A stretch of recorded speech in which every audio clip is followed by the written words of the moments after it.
नमस्कार दोस्तों, आप सभी का मिशन कैंप में स्वागत है।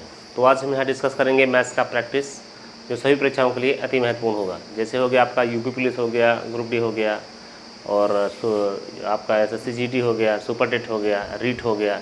तमाम इन सभी परीक्षाओं के लिए ये क्वेश्चन अति महत्वपूर्ण होने वाला है। तो प्रैक्टिस ही ये आपका जो सिलेक्शन दिलवा सकता है, इसलिए प्रैक्टिस से नहीं भागना है। यहाँ भी प्रैक्टिस करिए और घर पे भी जाके ज़्यादा से ज़्यादा प्रैक्टिस करें ताकि आपका सिलेक्शन हो सके। तो चलिए क्लास को स्टार्ट करते हैं।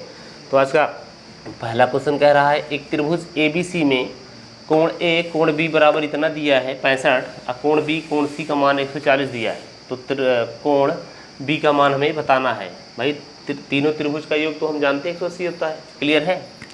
तो हम पहले इसको कोण A कोण B, ठीक, उसके बाद कोण B है, फिर क्या है कोण C है, ठीक है। इसका मान कितना दिया है 65 दिया है, इसका मान कितना दिया है 140 दिया है, ठीक। इन दोनों को हम जोड़ लेते हैं, कितना हो जाएगा ये हो जाएगा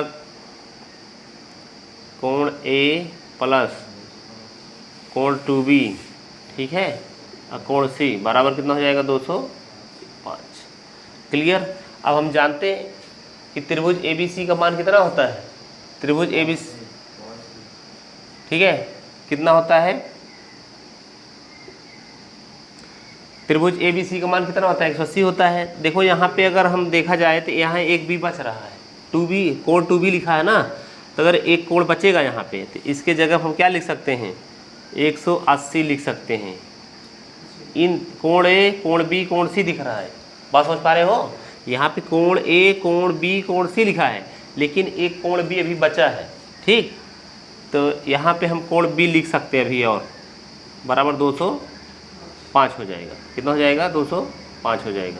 अब कोण B का मान बताना है, 205 में 180 घटेगा ना भाई, तो B का मान कितना आएगा ना 5 2 25 डिग्री आ जाएगा। ये पॉइंट समझ पाएगा कि नहीं समझ पाएगा भैया। जब जोड़ेंगे इसको तो कोण A लिखा जाएगा और कोण B जुड़ेगा ना 2B हो जाएगा ना, और कोण C तो है ही अकेले, जोड़ना है ना कि घटाना है। तो कोण A प्लस कोण 2B और कोण C हो जाएगा, बराबर जोड़ देंगे 205 हो जाएगा। अब हम यहाँ पे B क्यों लिख रहे हैं, क्योंकि तो भाई अभी तो 2B है ना। जब कोण A कोण B कोण C का मान 180 होता है, तो हम एक B ले लिए हैं, एक B छोड़ दिए हैं, बात समझ गए ना, आई होप समझ गए होंगे। तो कोण B का मान इजीली हम 25 डिग्री बता सकते हैं। इस तरह हम कह सकते हैं कोण B is the right answer, ठीक है। तो अगला क्वेश्चन कह रहा है, एक वर्ग का क्षेत्रफल 50 वर्ग इकाई है, तो इसके विकर्ण पर खींचे गए वृत्त का क्षेत्रफल क्या होगा। पहले नंबर हमें पता होना चाहिए वर्ग का क्षेत्रफल होता क्या है, क्लियर है। वर्ग का क्षेत्रफल होता क्या है, क्या होता है भाई, अरे भुजंगाघात 2 होता है ना, कितना दिया है 50 दिया है, क्लियर। अब एक मान हम निकाल सकते हैं, क्या हो जाएगा √50 हो जाएगा। जब इसको खोलेंगे क्या हो जाएगा 5 25 √2 हो जाएगा, बात समझ गए।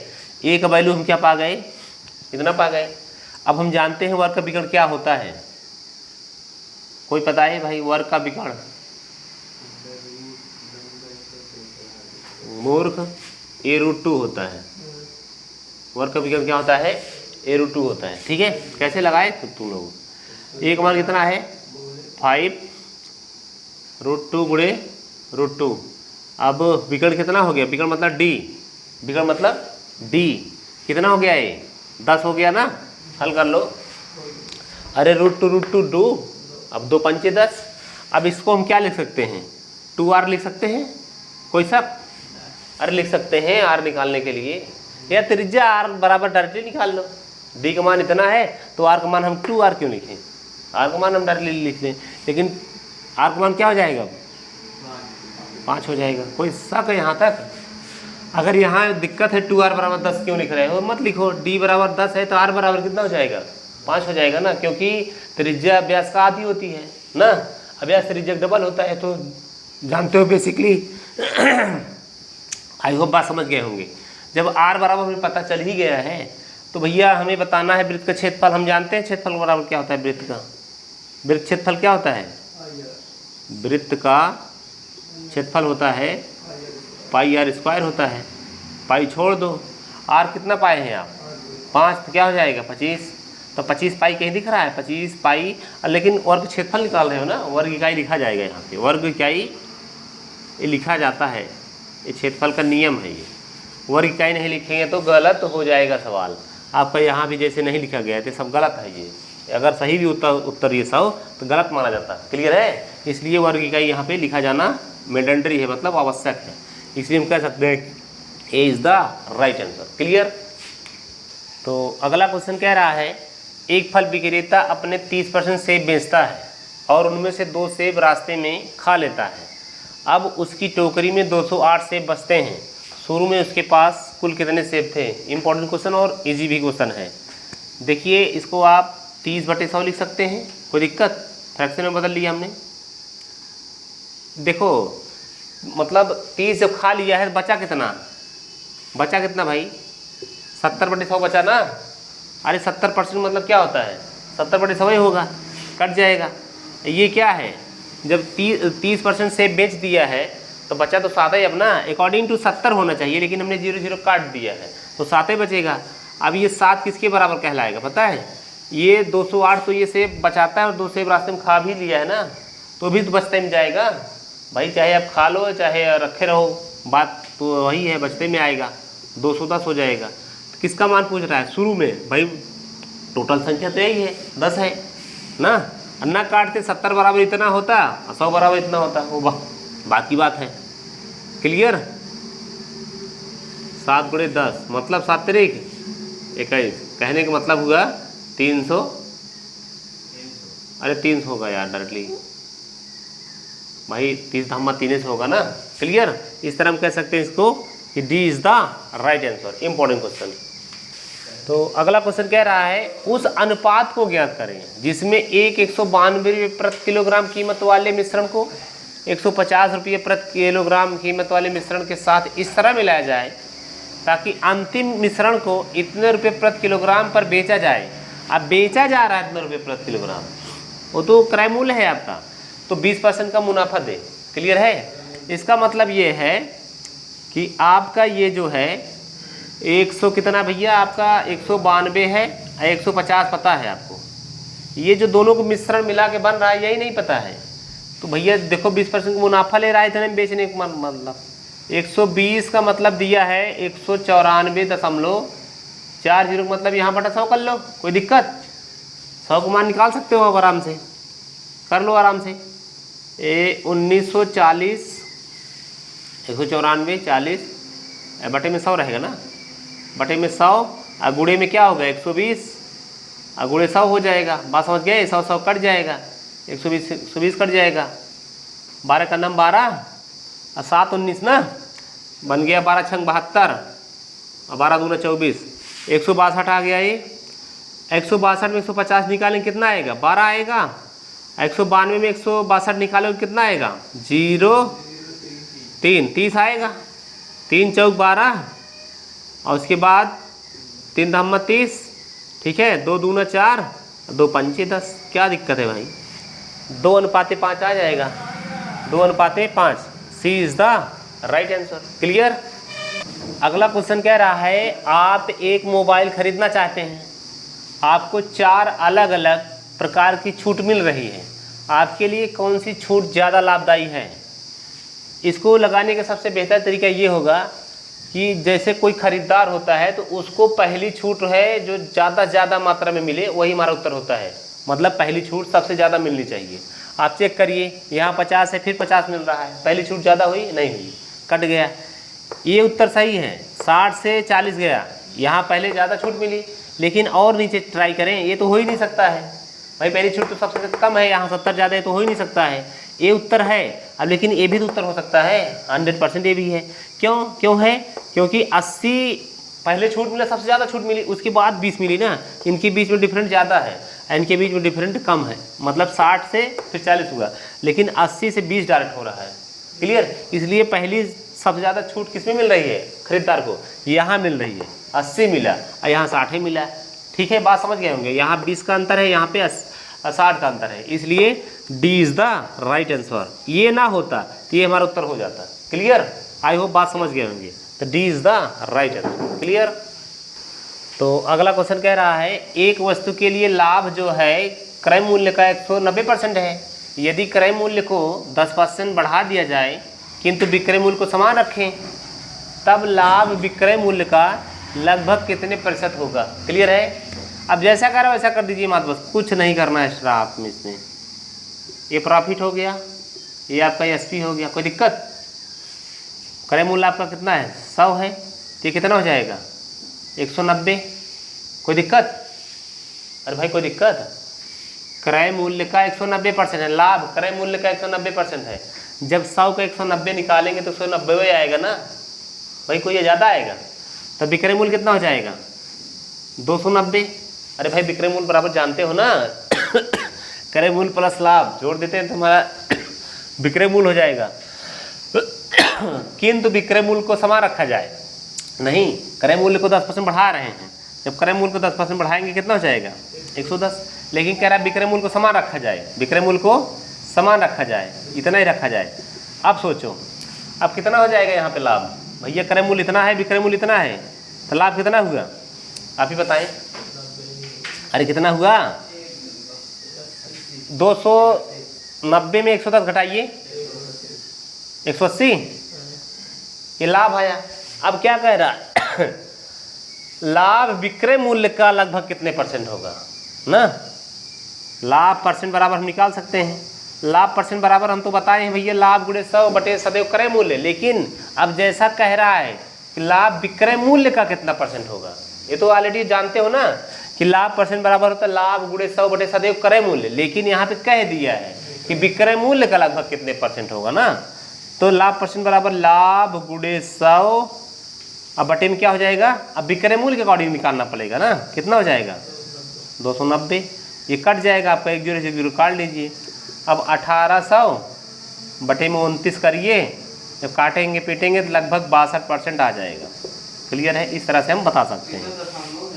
अरे भैया क्या पढ़े लिखे हो, पढ़े लिखे हो थोड़ा बहुत। अरे तो यार गजब प्राणी हो तुम लोग। B is the right answer. तो अगला क्वेश्चन कह रहा है कोण ए, कोण बी और कोण सी एक त्रिभुज के 3 कोण हैं। यदि कोण ए माइनस कोण बी बराबर 15 डिग्री और कोण बी माइनस कोण सी बराबर 30 डिग्री हो तो कोण ए, कोण बी तथा कोण सी का मान बताना है। इसको लगाने का सबसे बेहतर तरीका हम तो यही समझते हैं कि ऑप्शन से ही चेक कर लिए जाए। ठीक है। अब यहाँ पे कोण ए कोण बी का डिफरेंस कितना है 20 है। कोण ए कोण बी 15 डिग्री है, हो ही नहीं सकता है, ये तो ऑप्शन कट गया है, कैंसिल हो गया। अब कोण ए कोण बी यहाँ भी 20 डिग्री हो गया, ये भी कट गया अकॉर्डिंग टू इसके दिया ना है। तो अब देखो कोण ए कोण बी 15 डिग्री आना चाहिए अंतर। अब 80 और 65 का अंतर कितना होता है 15। अब फिर कोण बी कोण सी 30 आना चाहिए। 65 35 का अंतर कितना होता है 30। ए सही है लेकिन आगे भी ट्राई कर लिया जाए ना। अभी ये कितना डिफरेंस है भैया इसका शायद 25 है। क्यों, ये तो हो ही नहीं सकता, कट गया है भी। इस तरह हम कह सकते हैं सी इज द राइट आंसर। सबसे बेहतरीन तरीका यही है, स्मार्ट तरीके से आप लगाना सीखें। क्लियर है। बाकी लेंदी तरीका इसका लगाने का हो जाएगा लेकिन मतलब कुछ नहीं निकलेगा, इसलिए इस तरह से इस सवालों को ऐसे लगाने का प्रयास किया जाए। क्लियर है। तो अगला क्वेश्चन कह रहा है 6 धनात्मक संख्याओं का औसत 145 है और इन संख्याओं में सबसे बड़ी और सबसे छोटी संख्या के बीच का अंतर 30 है। तो सबसे बड़ी संख्या क्या है। पहले नंबर हम 6 धनात्मक संख्याओं का योग निकाल लेते हैं ना। योग बराबर हो जाएगा हमारा 6 संख्याओं का योग बराबर जाएगा। योग बराबर क्या होता है पता है, संख्या गुणे औसत होता है। ठीक, औसत बराबर क्या होता है कुल संख्याओं का योग बटे कुल संख्या होता है। औसत बराबर क्या होता है कुल संख्याओं का योग बटे कुल संख्या। तो योग बराबर क्या हो जाएगा संख्या गुणे औसत। क्लियर है। अब ये कितना हो जाएगा 6 पंचे 30, 6 चौको 24, 870। क्लियर। लेकिन ये कहा कि इन संख्याओं में सबसे बड़ी और सबसे छोटी संख्या के बीच का अंतर भी 30 दे रखा है। तो हम मान लेते हैं छोटी संख्या हमारा a है। ठीक है, छोटी संख्या हमारी a है तो बड़ी संख्या कितनी हो जाएगी पता है। हाँ, a प्लस 30 हो जाएगा। अब दिया कितना है, योग तो हमारा 870 पता चल गया है ना। तो 1 2 3 4 5 ये 6, इन संख्याओं का योग कितना दिया है इतना। कोई शक यहाँ तक? अरे भाई कोई शक? 1 2 3 4 5 6 संख्याओं का योग निकल गया। अब कितना हो जाएगा? 1 2 3 4 5 6, 6a + 30 बराबर हो जाएगा 870। तो 6a बराबर हो जाएगा 30 उधर चला जाएगा, कितना हो जाएगा? 840। कोई शक? काट दो इसको, 6 कम 6, 6 चौका 24। a का मान कितना आया? 140। इसका मतलब सबसे छोटी संख्या कितनी आई? 140। तो बड़ी संख्या पूछा है, तो बड़ी संख्या क्या है आपके पास? बड़ी संख्या हमारे पास है a + 30 है ना। तो एक जगह कितना पाए हो? 140 + 30 है ही है, ये कितना हो जाएगा? 170 हो जाएगा। इस तरह हम कह सकते हैं इसको कि 170 मतलब A is the right answer. Clear? I hope बात समझ पाए होंगे। क्लियर है आज का? यदि घड़ियाँ जो प्रत्येक 5000 रुपये से लेकर 6000 रुपये तक की कीमतों पर खरीदी जाती हैं, मतलब 5000 रुपये से लेकर 6000 के बीच में घड़ी खरीदी जाती है। क्लियर है? अब घड़ियों को 7000 रुपये से लेकर 8000 रुपये तक की कीमतों पर बेचा जाता है, मतलब 7000 से लेकर 8000 रुपये तक की कीमत के बीच में बेचा जाएगा। तो 5 घड़ियों को बेचकर अधिकतम संभवतः लाभ कितना कमाया जा सकता है? क्लियर है? तो इसको सबसे बेहतरीन तरीका ये है कि आप स्टार्टिंग में कितने में खरीदे थे और लास्ट में अधिकतम कितने बेच रहे हो ना। तो यहाँ पे लिखा जाएगा अधिकतम लाभ, अधिकतम लाभ कैसे निकालेंगे? पहले स्टार्टिंग वाला क्रय मूल्य कितना है? 5 है, और लास्ट में बेच कितने में रहे हो? 8000 रुपये में। तो मतलब है लाभ बराबर तो होता है विक्रय मूल्य क्रय मूल्य ना। बात समझ गए? तो लास्ट में जो जितने कीमत पे बेचे हो और शुरू में जितने में खरीदे हो, तो अधिकतम लाभ निकल जाएगा। अधिकतम लाभ कितना आया? 3000 आया। लेकिन कितनी घड़ी बताना है? 5 घड़ी बताना है ना। तो 15000 यहीं से आया भाई। ठीक है, 15000 रुपये। क्लियर? आई होप बात एकदम इजीली से समझ पाए होंगे। क्लियर है? तो इस तरह हम कह सकते हैं कि B is the right answer. Very important question है, इसको समझ के लगाना है और कोई तरीका इसको लगाने का है नहीं। जब भी इस तरह सवाल आए तो स्टार्टिंग वाला क्रय मूल्य ले लेना है और लास्ट में कितने बेच रहा है अधिकतम लाभ निकाल लेना है। लाभ बराबर होता है विक्रय मूल्य क्रय मूल्य, निकल जाएगा 3000। अब 5 घड़ी हम बता देंगे दाम आराम से 15000। आई होप बात समझ गए होंगे। क्लियर है? पढ़ देते हैं। तो आज का लास्ट क्वेश्चन कह रहा है 2 पात्रों में अम्ल तथा पानी के मिश्रण का अनुपात 3:5 है तथा 7:3 है। दोनों मिश्रणों को किस अनुपात में मिलाया जाए ताकि नए मिश्रण में इनका अनुपात 2:3 हो जाए? आप चाहे अम्ल मान चलिए चाहे पानी मान चलिए। ये अम्ल है, ये पानी है, ये मिश्रण है। क्लियर है? तो आपका 5 3 8 है, ये कितना है? मिश्रण 8 है। 8 में आपका अम्ल कितना है? 3 है। बात समझ गए होंगे। ये 7 3 10, ये आपका मिश्रण है। अब 10 में आपका 7 अम्ल है। क्लियर? ये आपका मिश्रण है जो दोनों को मिला के बन रहा है। ये 5 है। 5 में आपका 2 आपका अम्ल है।